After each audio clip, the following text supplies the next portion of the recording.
shoes and out the door. 5, I'm alive. 6, 7, 8, feeling great. Hello and welcome back to Beyond Your Wildest Genes podcast. My name is Dr. Noah DeCoyer and I'm your co-host. Today our guest is Tero from Four Sigmatic.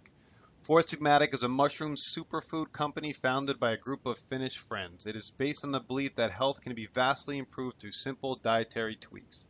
The easiest way to do this? Mushrooms, the most scientifically studied and proven superfood. Four Sigmatic strives to popularize functional mushrooms by incorporating them into more mainstream products like coffee and hot cocoa. Four Sigmatic was founded in 2012. Its products launched in the U.S. in 2015. Tero, it's a pleasure to have you on as a repeat guest.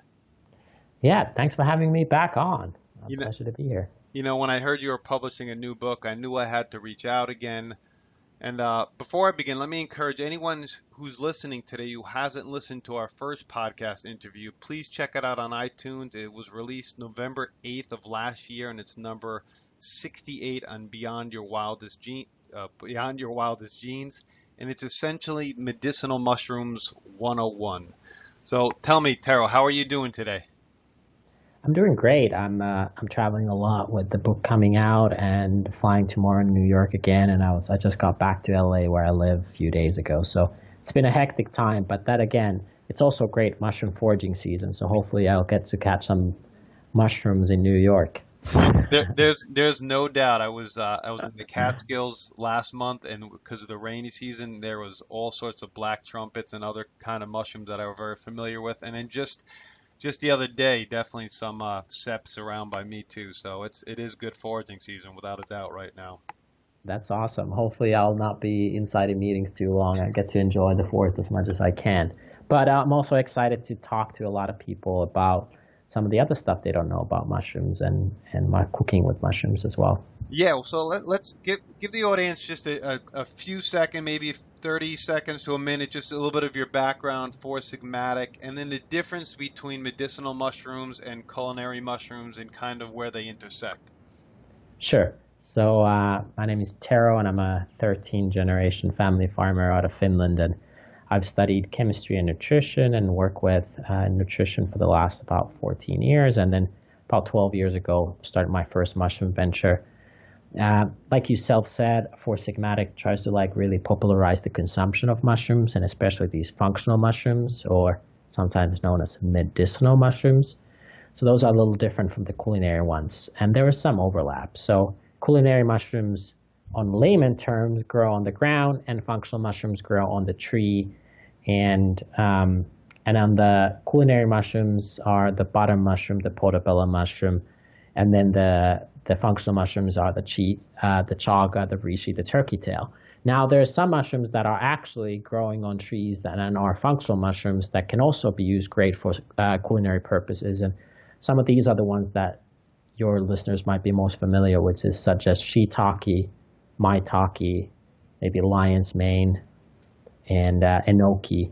So those are examples of actual functional mushrooms that are also delicious enough that they're used for culinary purposes as well. But that's maybe the best of both worlds, I guess. Yeah, so let's dive right into the new book. What's its title and what can we expect? I think it's being released early October, if I'm not mistaken. Yeah, it's October 10th, and it's called Healing Mushrooms. And it's basically the world's first book on these functional mushrooms as it is. So a lot of books have been written about the culinary mushrooms and mushroom foraging, but this one is really deep diving on the 10 most researched and commonly available functional mushrooms. Some of them are very popular, such as I mentioned, the Shiitake, enoki, Maitake, but then some of them are a little more exotic, such as tremella, cordyceps, and chaga. But the most common reason, the biggest reason why I wrote this book is actually the recipes. So there's 50 recipes on how to use these mushrooms. So first question people often ask me, why in the world would mushrooms and what can they do to our health? But the second question is, well, how do I use them? When do I take them? How do I take them? How do I prepare them? Some people say they don't like the mouthfeel of mushrooms or the flavor of mushrooms. And I teach in the book how you can use them in cocktails, desserts, savory meals, easy snacks, mushroom bacon, mushroom ice cubes, so on and so forth. So So this book also has 50 recipes that are very innovative, exciting ways how to utilize functional mushrooms in your daily life. In our first interview, we talked a lot about cordyceps, chaga, and those types. But you mentioned it already: shiitake, maitake, a little bit turkey tail. How about touching upon those mushrooms? How you use them, their benefits, because those we have not spoken about. Yeah, I think the first one that if what every listener should get familiar with is probably shiitake. So shiitake is probably, I have to resheet, the most well-studied mushroom for our health, and actually it's also probably after the butter mushroom the most common mushroom grown. So that's a fascinating one. It's commonly available. You can probably find it in most grocery stores. And just to kind of summarize on a high level, what does shiitake do for our health is it can actually help support your liver and liver detox, and help with our skin quality, and possibly help with lowering cholesterol. So shiitake is quite the power palm. It also has the same immunomodulating benefits of some of the mushrooms that we talked last time. So if you go back to the episode and listen to that, you will learn about beta-glucans and polysaccharides and immunomodulation. And shiitake is no different. It's also great for the immune system, especially famous for one particular polysaccharide called lentinan, which actually kind of gives its Latin name as well. So shiitake is definitely a mushroom everybody should get familiar with, and I think it's great as some sort of a meat substitute as well, personally. But it's great for skin and liver, and then lowering cholesterol. So. Now, the first time I had shiitake was, I don't know, maybe 10 years ago at a restaurant. It was just simply grilled and served, as some sort of exotic dish. But I assume in this new book, your full-blown recipes on really how to make these things really flavorful. Yeah, I think the crowd favorite so far, I've cooked these meals to a lot of people, is probably the mushroom bacon. So using sliced shiitakes and put them in oil and certain spices on the oven, and makes them crispy. And actually, in the case of mushrooms, the heat and the oils actually help extract the health benefits out of them. So actually, heat and lipids actually help them make more bioavailable. So that's also great. But yeah, mushroom bacon is for most people very delicious. And I agree that a lot of meals you find in restaurants using mushrooms are kind of bland, and they don't really have a lot of flavor, because chefs are taught how to cook with vegetables, but not with mushrooms. So I think many people don't have the knowledge on how to actually prepare them. Now, maitake, I believe, is a very strong immune boosting mushroom, and I've also had it pickled before. How do you work with maitake in this book?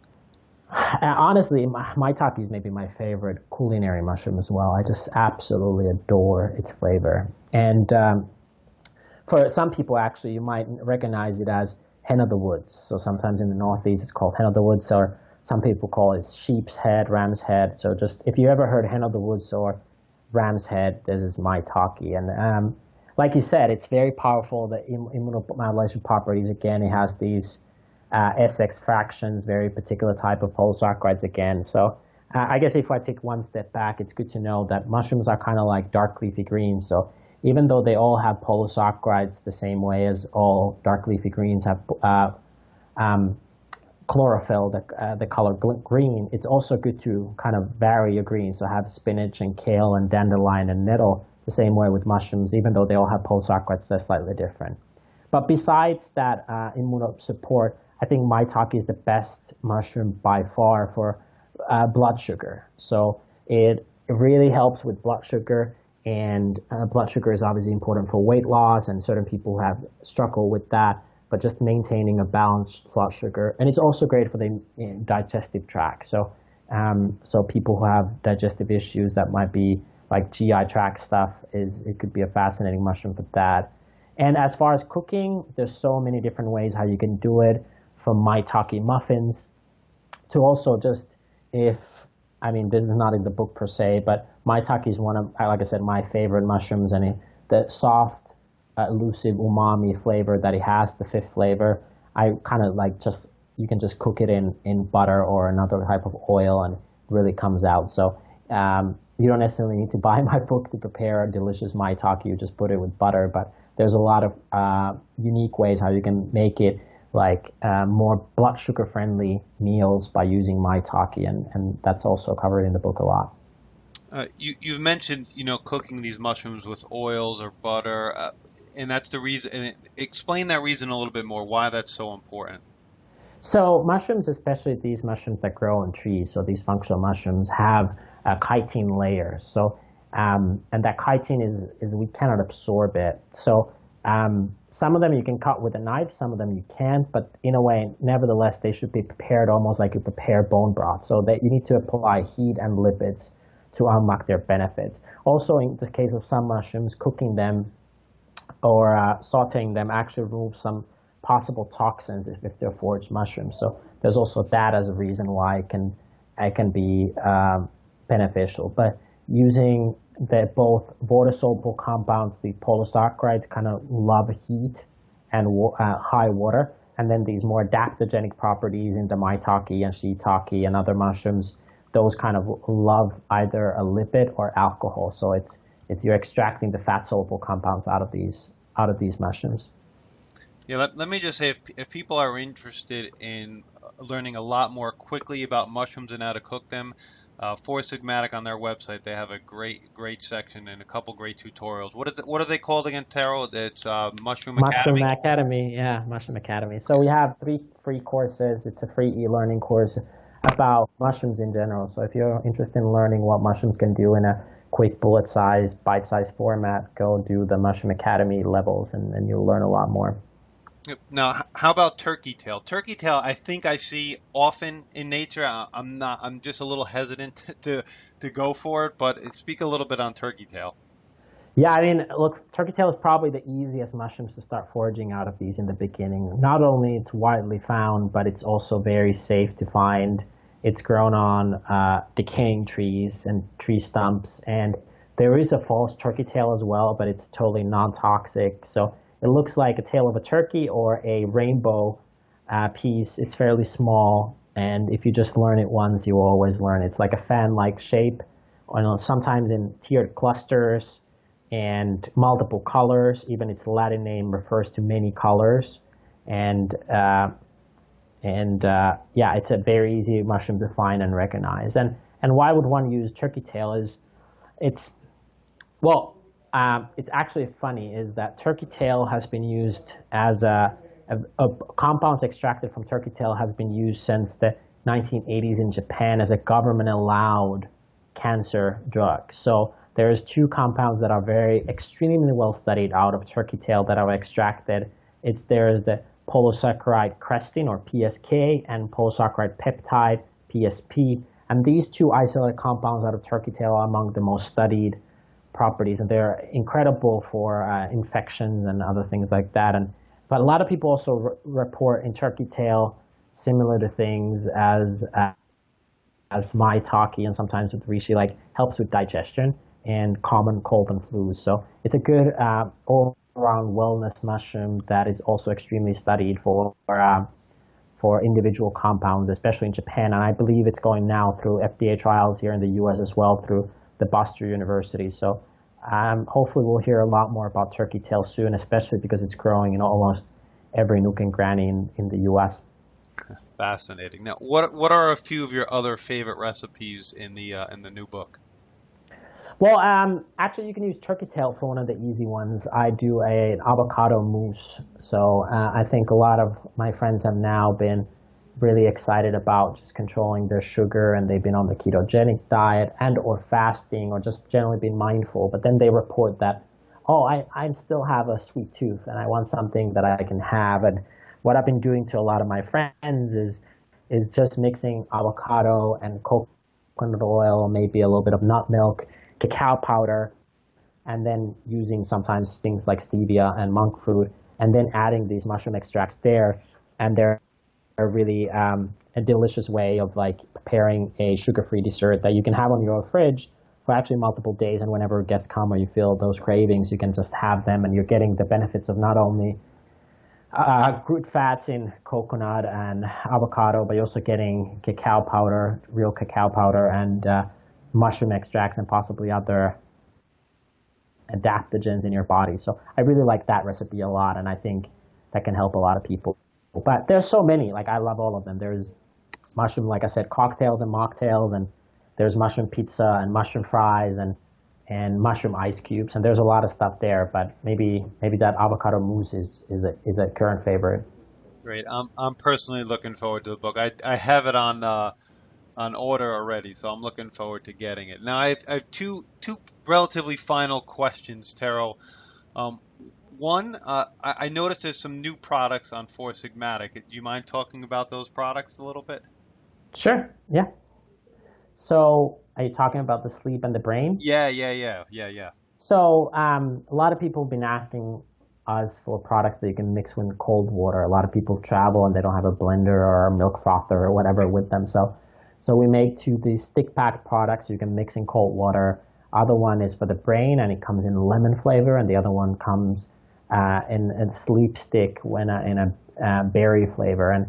And we use for the brain we use lion's mane and cordyceps for the brain power, and we combine it with things like acetylcholine and rhodiola, very high quality strain of this adaptogenic rhodiola.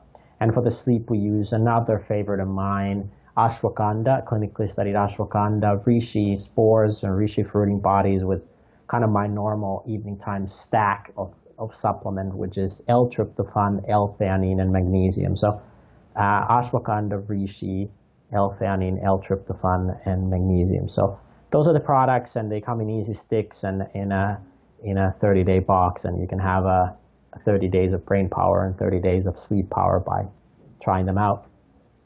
Cool. Yeah. I've yet to try them. I've had a few patients that have tried them, so I'll be trying them really, really shortly. I think that those are two things that really excite me. More brain power and better sleep. I don't know how you can go wrong with either of those either of those things.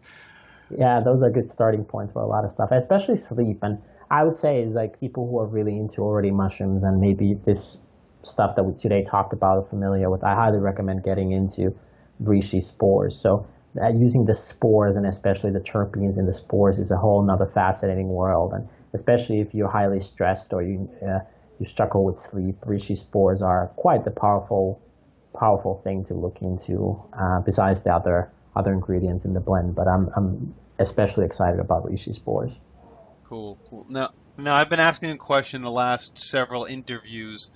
If I was to ask you, Tero, from waking up in the morning to bedtime, what's your daily routine like? Well, I get asked this a lot, and my answer is that my routine is that there is no routine. I try to not force my body something it's not liking at that moment, and I also travel a lot, and I'm different. Sometimes I'm in snow, and sometimes I'm in the desert. I was just in Palm Springs, and I believe it was 114 degrees, so it's a very different diet. But I would say in the morning, my key focus is opening the body and hydrating the body. So those I'm really focused on various ways how I'm hydrating with water, lemon, lime, salt, various tonics. I don't tend to eat that much. Then I do an exercise midday, and I tend to eat a big lunch. And then I usually take a nap. I'm a big napper. And then I take another tonic after the nap. And then that can vary from a lot of different things. And then I have a lighter dinner, usually a salad of some sort, and then an evening tonic as well of some sort. So those are the kind of the framework I look at things. But like I said, my routine is that I don't really have a routine, and like to live in the moment and trying to see what my body's craving for. Great, beautiful answer. Now, this will be in the show notes, but I'd like the audience to hear it from you. How can our audience find more about Four Sigmatic, the new book, products, so on and so forth? Yeah, so Four Sigmatic is you can go to our website foursigmatic.com, foursigmatic.com, and it's Four Sigmatic on all the social, from Instagram to Facebook to whatnot.